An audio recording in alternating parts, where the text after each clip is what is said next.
com argumentação.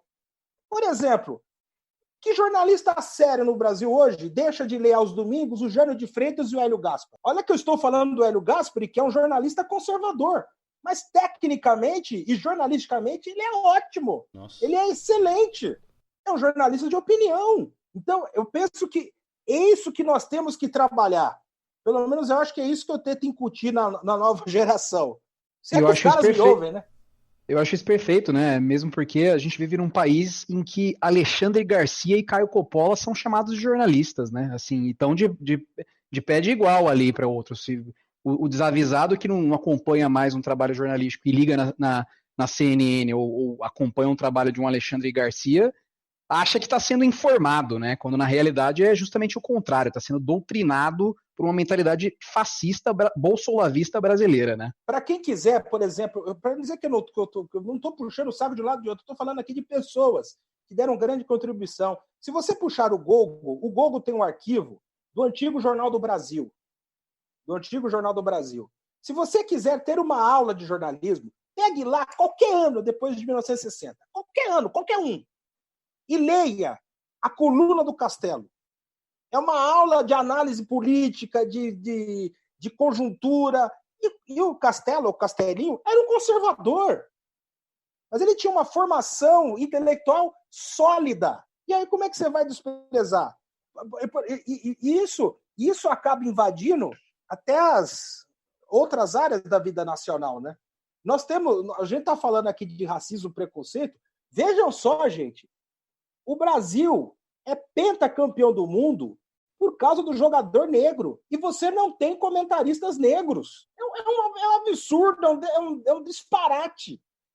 Dentro do futebol, jogador profissional, a maioria negra e a minoria de técnicos negros. O jogador de futebol profissional tá lá cheio, né? Muitos, porque vem tudo da favela. E aí você vê os técnicos, tudo branco. Tudo jogador branco que vira técnico. Não, e o que é pior, né?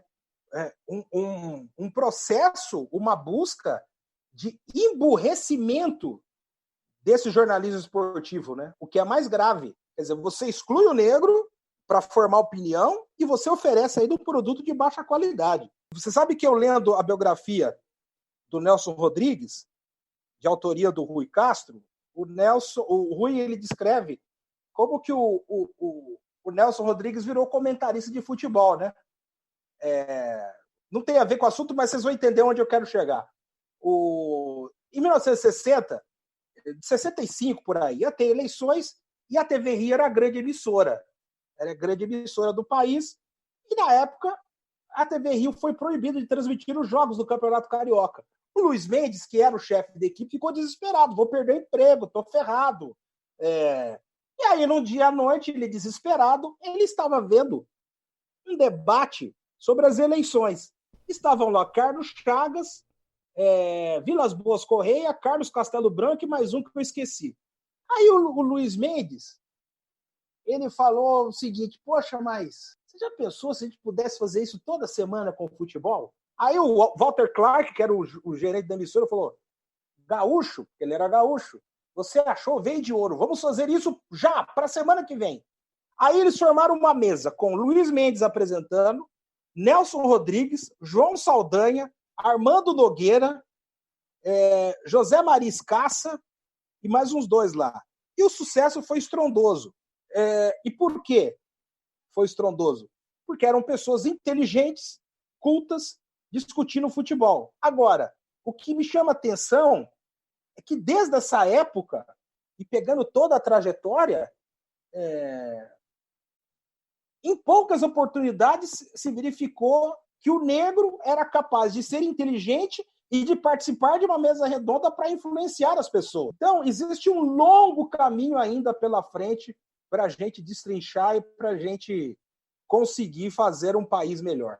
Bom, por fim, acho que vale a gente comentar aqui, na nossa situação brasileira, que manifestantes se reuniram na noite dessa segunda-feira, dia 1º de junho, na região central de Curitiba, em um ato contra o racismo e o fascismo, né?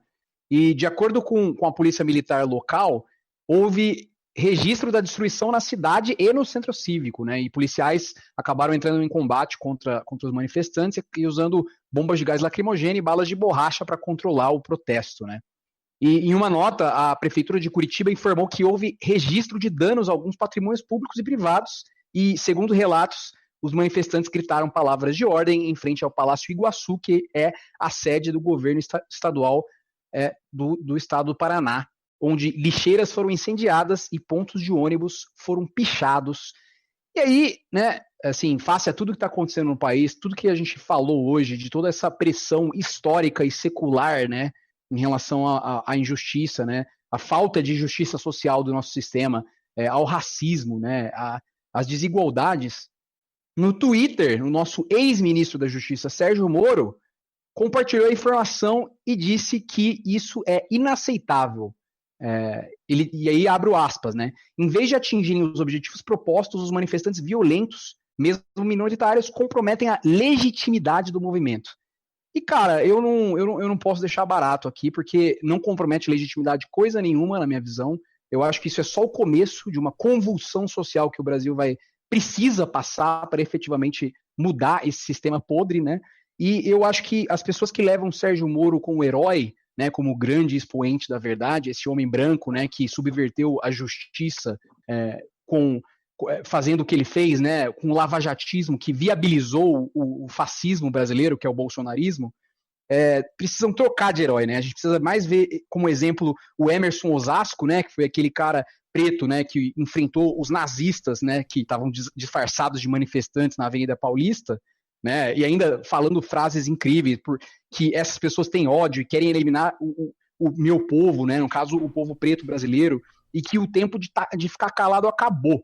Eu acho que é isso, eu acho que todo mundo tem que assumir esse papel combativo de que acabou, chega de desigualdade, chega de tratamento desigual, chega de belas palavras que protegem uma lei, né, um ideal imaginário de que está tudo certo no Brasil, de que não existe racismo, de que cotas raciais são suficientes, de que todo mundo tem, e que existe meritocracia num país que claramente não existe, né? Uma pessoa que não tem acesso à educação de qualidade, que é uma coisa rara, até em escolas privadas aqui nesse país, não tem as mesmas chances de competir com pessoas que têm o bom e do melhor, que sabem falar N línguas e que têm acesso ao que há de bom e de melhor da situação. Então, aos ouvintes do Coronga, eu clamo a vocês, deixem de ver pessoas como Sérgio Moro, que falam bonito e fazem tudo ao contrário do que deveria ser feito, como heróis, e olhem para Emerson Osasco, um cara corajoso, como um verdadeiro herói que está tentando lutar por mais igualdade, por mais justiça social nesse país. Eu nem acho que o Sérgio Moro fale tão bonito assim. Ele tem um linguajar jurídico, né? Exemplo de uma mulher, uma cônjuge, que seja morta pelo seu cônjuge. Mas ele é extremamente raso, né? E mesmo agora que virou, assumiu essa bandeira aí de político, que assumiu que realmente é político, que quer fazer política, vai demonstrando que é mais um fascista, que ele é o Bolsonaro magistrado só, né? Então, agora, com relação aos atos de vandalismo que a gente vê nesse tipo de manifestação, eu já cobri algumas, evidentemente eu não estava em Curitiba, mas eu já cobri algumas manifestações em que, no final, vira esse quebra-quebra. E aí, 90% dessas manifestações que vira bagunça, que vira quebra-quebra, começa a partir do momento em que a polícia militar ela tenta ou ela começa a dispersar a população, né? Começa a atacar bomba de efeito moral, gás lacrimogênio, e fazem isso dependendo aí do nicho da manifestação, né? Porque se você vê essa manifestação antifascismo, antirracista, ela não agrada esse lado aí do espectro político, né? Então, quando os policiais, que boa parte deles, sei lá, 90%, é apoiador do Bolsonaro, principalmente aqui no nosso estado, não só no nosso estado, né, mas é só ver o que aconteceu no Ceará, que tinha uma milícia lá fazendo tudo o que fez e era apoiador dele, né? Mas aqui eu vejo porque eu tenho contato com muito policial e a gente vê o tanto que eles apoiam. Mas por ver que é uma manifestação que não é do agrado deles, eles vão querer dispersar e também vão querer incitar a violência nessas pessoas, né? E aí fazem com que essas pessoas rebatam, taquem pedra, taquem rojão contra eles, e vira essa briga e vira um show midiático, né?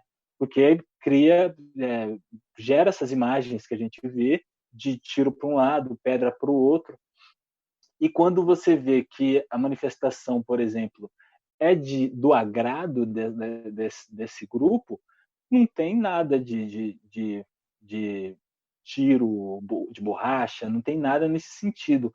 É só você ver as manifestações pró-Bolsonaro, que existem caras tão violentos quanto, só que eles não são atiçados, porque eles não querem deslegitimar esse ato, né? Pessoas que claramente vão armadas para as manifestações, né? Elas nem escondem isso. Também. Olha, essa idolatria em torno do Sérgio Moro é a falência do nosso sistema político brasileiro. É a falência do nosso sistema político brasileiro. Veja só, você não conseguir construir no espectro de direita um personagem ou um político que traga o mínimo de confiança à população, se pararmos para pensar, é algo desesperador. Porque eu sou muito contrário àquela tese que a turma do Bolsonaro, no fundo, ela quer exterminar a esquerda. E tem muita gente da esquerda também que quer exterminar a direita também. Essa é a verdade. E também é antidemocrática. A gente precisa também aprender a conviver com alternância de poder, com diferença de ideias, com visões de mundos diferentes, mas, lógico, dentro de um sistema civilizado, em que você aceite o outro e que você tenha ideias concretas. O Sérgio Moro é o retrato, é o reflexo apenas de um discurso moral vazio, que não tem proposta, porque é o seguinte, tudo bem, ele tem proposta de combate à corrupção? Sim, ótimo, que maravilha. Mas e a saúde? E na educação? O que ele pensa? Como é que ele pensa o que ele pensa do Plano Nacional de Educação? E do Fundeb? E da questão dos transportes? Ele queria prender o coronavírus, lembrando, né? Que ele não conseguiu. Então é muito complicado. E ele reflete também a forma como nós, enquanto sociedade, nós discutimos a política de maneira rasa. Nós não votamos em ideias, nós votamos em salvadores da pátria. E isso é errado. Isso é uma distorção absurda do sistema político. Agora, quem é que pode consertar? São os políticos. O problema é que os políticos são de uma mediocridade absurda. É o que temos para o momento. Então, qual que é a saída? Quer saber? Reze. Até aproveitando para introduzir esse tema final, porque eu acho que vai muito em cima disso, para a gente passar por isso também, porque em meio a tudo isso, né, o Coronga faz maior barulho, a gente fala da questão de que a gente precisa combater o fascismo, porém a esquerda está brigando na internet, isso é um fato. E vou citar aqui o tweet de uma figura muito ligada à esquerda, da socialista Morena Sinara Menezes, que inclusive segue o Coronga, e ela diz o seguinte, aliás, a Sinara que hoje estava brigando com o seu jornalismo Vando. Eu vou ficar agora aqui no Coronga falando, ô dona Sinara, para de brigar com o seu jornalismo Vando, por favor, você é o professor Raimundo dessa galera. Aí a Sinara botou o seguinte, e eu quero discutir em cima disso, que tem a ver com Lula, questão de salvador da pátria e tudo mais, acho que vai muito bem acalhar o tema. Ela colocou assim, ó, primeiro a gente tira uma presidenta legitimamente eleita, prende outros sem provas, destrói as instituições, pavimenta o caminho para os militares voltarem ao poder pelo voto com a ajuda de fake news. Depois, a gente faz um manifesto pela democracia e reclama se o Lula não assinar. Um tweet genial, fato. Acho que resume bem o momento. Porém, será que não é o momento da gente, de fato, discutir a política sem Lula?